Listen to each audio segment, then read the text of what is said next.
문재인 대통령이 부동산 시장을 상시로 감독할 감독기구 설치를 제안하면서 관련 부처들이 검토에 착수했습니다.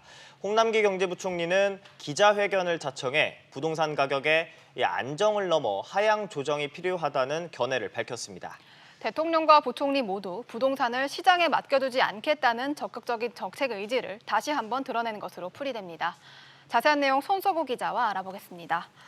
손 기자, 네. 이 문 대통령이 부동산 감독기구 설치를 제안했어요. 이게 어디서 나온 얘기인가요? 네, 어제 청와대에서 열린 수석 보좌관 회의에서 나온 얘기였습니다. 문 대통령은 주택을 시장에만 맡겨두지 않고 세제를 강화해서 정부가 적극적으로 개입하는 것은 전 세계 일반적인 현상이라면서 부동산 대책의 실효성을 위해서 필요시 부동산 시장 감독기구 설치를 검토하겠다고 밝혔습니다.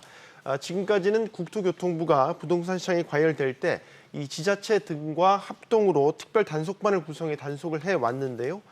문 대통령은 부동산 시장을 상시적으로 감독하는 전문 기구를 설치하려는 것으로 풀이됩니다.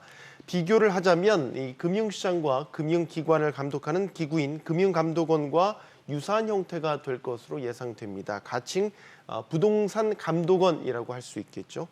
당정을 중심으로 이 기구 설립을 위한 본격적인 논의에 들어갈 것으로 보이는데 다만 이 개인 간의 거래가 중심인 부동산 시장을 감독하는 기구가 세계에서 유례가 없다는 점에서 지나친 시장 개입이라는 논란이 불가피해 보입니다. 그렇군요. 문 대통령이 또 세금 경감 대책도 검토하겠다고 밝혔죠. 네, 그렇습니다. 문 대통령이 중저가 1주택자에 한해서 추가 세금 경감 대책을 검토하겠다고 밝혔습니다.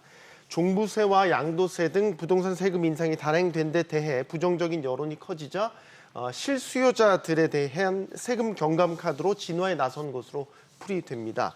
또 논란이 된 발언도 있었는데요. 문 대통령은 부동산 대책과 관련해 이 종합대책의 효과가 서서히 나타나고 있다며 과열 현상을 빚던 주택시장이 안정화되고 집값 상승세가 진정되는 양상을 보이기 시작했다, 이렇게 진단했습니다. 김종인 미래통합당 비상대책위원장은 문 대통령의 발언에 대해서 일시적으로 그렇게 보이는 것이지 집값이 무슨 안정이냐며 대통령 본인이 그냥 감이 없다, 이런 비판을 내놓기도 했습니다. 네, 그리고 홍남기 경제부총리도 어제 기자회견을 열어서 이 부동산 정책에 대한 여러 견해들을 밝혔다고요. 그렇습니다. 다양한 주제에 대해서 얘기를 했는데요.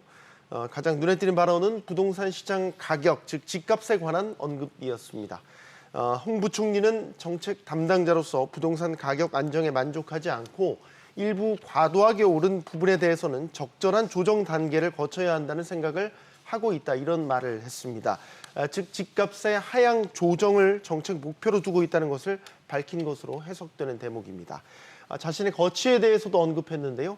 홍 부총리는 정책에 책임이 있다면 청와대보단 내각이 져야 한다라면서 특히 경제정책에는 부총리인 제가 상당히 무거운 책임감을 가지고 있다고 말해서 자리에 연연하지 않겠다라는 뜻을 내비친 것으로 풀이됩니다. 네, 손 기자 잘 들었습니다.